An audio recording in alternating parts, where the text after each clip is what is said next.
제3장. 솔로몬이 애굽의 왕 바로와 더불어 혼인관계를 맺어 그의 딸을 맞이하고 다윗 성에 데려다가 두고 자기의 왕궁과 여호와의 성전과 예루살렘 주위의 성의 공사가 끝나기를 기다리니라.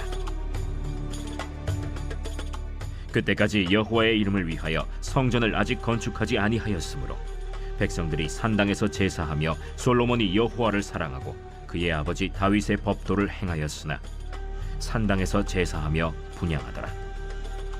이에 왕이 제사하러 기브온으로 가니 거기는 산당이 큼이라. 솔로몬이 그 제단에 1000번제를 드렸더니 기브온에서 밤에 여호와께서 솔로몬의 꿈에 나타나시니라. 하나님이 이르시되 내가 네게 무엇을 줄꼬 너는 구하라. 솔로몬이 이르되 주의 종 내 아버지 다윗이 성실과 공의와 정직한 마음으로 주와 함께 주 앞에서 행함으로 주께서 그에게 큰 은혜를 베푸셨고 주께서 또 그를 위하여 이 큰 은혜를 항상 주사 오늘과 같이 그의 자리에 앉을 아들을 그에게 주셨나이다. 나의 하나님 여호와여, 주께서 종으로 종의 아버지 다윗을 대신하여 왕이 되게 하셨사오나 종은 작은 아이라 출입할 줄을 알지 못하고 주께서 택하신 백성 가운데 있나이다. 그들은 큰 백성이라 수요가 많아서 셀 수도 없고 기록할 수도 없사오니 누가 주의 이 많은 백성을 재판할 수 있사오리이까. 듣는 마음을 종에게 주사 주의 백성을 재판하여 선악을 분별하게 하옵소서. 솔로몬이 이것을 구하매 그 말씀이 주의 마음에 든지라. 이에 하나님이 그에게 이르시되 네가 이것을 구하도다. 자기를 위하여 장수하기를 구하지 아니하며 부도 구하지 아니하며 자기 원수의 생명을 멸하기도 구하지 아니하고 오직 송사를 듣고 분별하는 지혜를 구하였으니 내가 네 말대로 하여 네게 지혜롭고 총명한 마음을 주노니 내 앞에도 너와 같은 자가 없었거니와 내 뒤에도 너와 같은 자가 일어남이 없으리라. 내가 또 네가 구하지 아니한 부귀와 영광도 네게 주노니 내 평생의 왕들 중에 너와 같은 자가 없을 것이라. 네가 만일 내 아버지 다윗이 행함같이 내 길로 행하며 내 법도와 명령을 지키면 내가 또 내 날을 길게 하리라. 솔로몬이 깨어보니 꿈이더라. 이에 예루살렘에 이르러 여호와의 언약궤 앞에 서서 번제와 감사의 제물을 드리고 모든 신하들을 위하여 잔치하였더라. 9월 9일 토요일 아침입니다. 오늘도 말씀 묵상과 함께 주말을 시작하시는 분들께 주님의 평화를 빕니다. 오늘 본문은 어제 본문의 마지막 구절인 2장 46절에서 솔로몬이 반대자들을 제거한 후에 나라가 솔로몬의 손에 견고해졌다는 내용에 이어 시작합니다. 그런데 나라가 견고해지면서 책장을 넘기자마자 솔로몬이 시작한 일이 의아합니다. 3장 1절을 보면 솔로몬이 애굽왕 바로의 딸과 정략 결혼을 하는 내용이 나옵니다. 애굽은 출애굽한 이스라엘 백성들이 결코 돌아가지 말아야 할 상징적인 곳인데도 애굽과 동맹을 체결한 것은 나라를 안정시키고 부강하게 하는데 도움을 얻기 위해서였을 것입니다. 하지만 이 일로 솔로몬의 왕국은 하나님의 율법에서 멀어지고 배교의 길을 걷게 되는 단초가 되는 것을 우리는 열왕기서 전체에서 확인할 수 있습니다.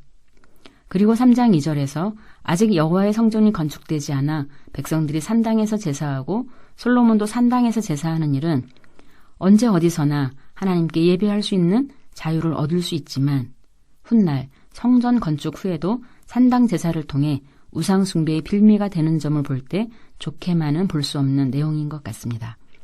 분명 솔로몬은 하나님을 사랑하고 다윗의 법들을 행하고 있지만 언제든지 우상 숭배의 유혹을 받을 수 있는 환경이 함께 마련되어 있기 때문입니다.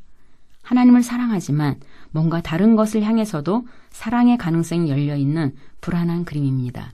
마음을 다하고 뜻을 다하고 힘을 다하여 사랑하는 온전함과는 거리가 있어 보입니다.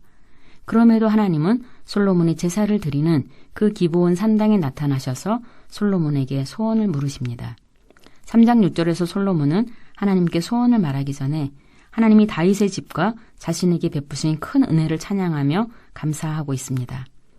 아버지 다윗이 성실과 공의와 정직한 마음으로 주 앞에서 행했으므로 하나님이 그에게 큰 은혜를 베풀어 주셔서 지금 자신이 왕의 자리에까지 이르렀음을 고백합니다.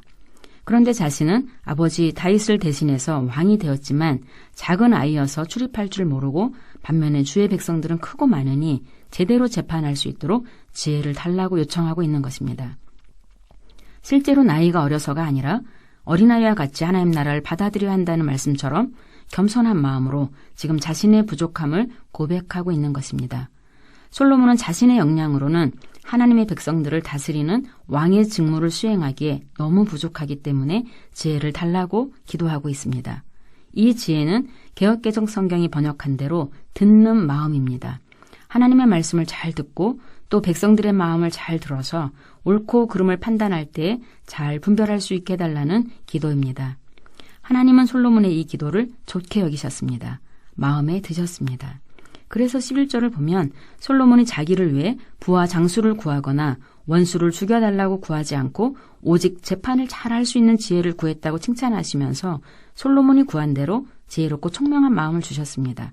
덧붙여 솔로몬이 구하지 않은 부귀와 영광도 주시면서 아버지 다윗처럼 하나님의 법도와 명령을 지키면 솔로몬의 날을 길게 하실 것이라고 약속을 주셨습니다. 솔로몬의 기도는 하나님의 나라, 하나님의 백성을 다스리는 일에 왕이신 하나님의 지혜가 없으면 안 된다라는 그 고백이 담겨 있습니다. 솔로몬이 계속해서 하나님의 음성을 듣는 마음으로 살아갈 때 하나님의 지혜와 총명은 솔로몬을 통해 계속해서 드러나고 하나님이 주시는 영광을 누리게 될 것입니다.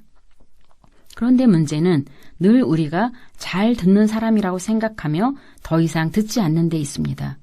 심리학자 데이비드 베너 교수는 모든 인류에게 부여된 천부적인 재능일 수 있는 경청이 어려워진 이유가 대부분 사람들이 이미 스스로 잘 듣는 사람이라고 생각하기 때문이라고 지적했습니다. 솔로몬이 듣는 마음을 달라고 요청한 것은 분명 주님을 기쁘시게 한 기도지만 기도한 대로 듣는 마음으로 살아가는 것은 또 다른 문제인 것 같습니다. 한 번 듣고 다 들은 것처럼 행동하거나 나는 잘 듣는 사람이라고 생각하면서 내 마음대로 행하는 경우가 너무나 많기 때문입니다. 이는 말씀을 묵상하는 사람들이 깊이 생각할 말씀으로 들립니다. 묵상하는 사람들의 주 특기는 듣는 마음이기 때문입니다. 매일 아침 말씀을 묵상할 때도 우리도 사무엘처럼 주여 말씀하옵소서 주의 종이 듣겠나이다 하고 기도합니다.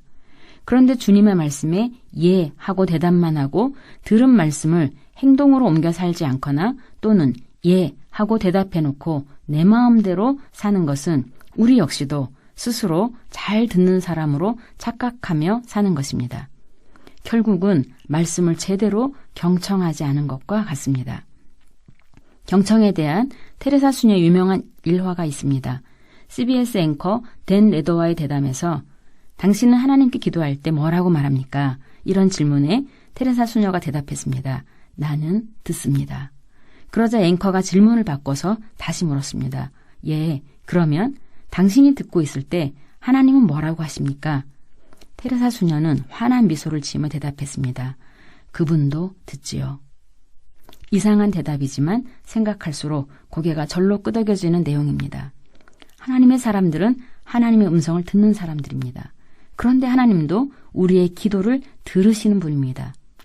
그러니 우리는 들으시는 하나님을 믿는 듣는 사람들입니다.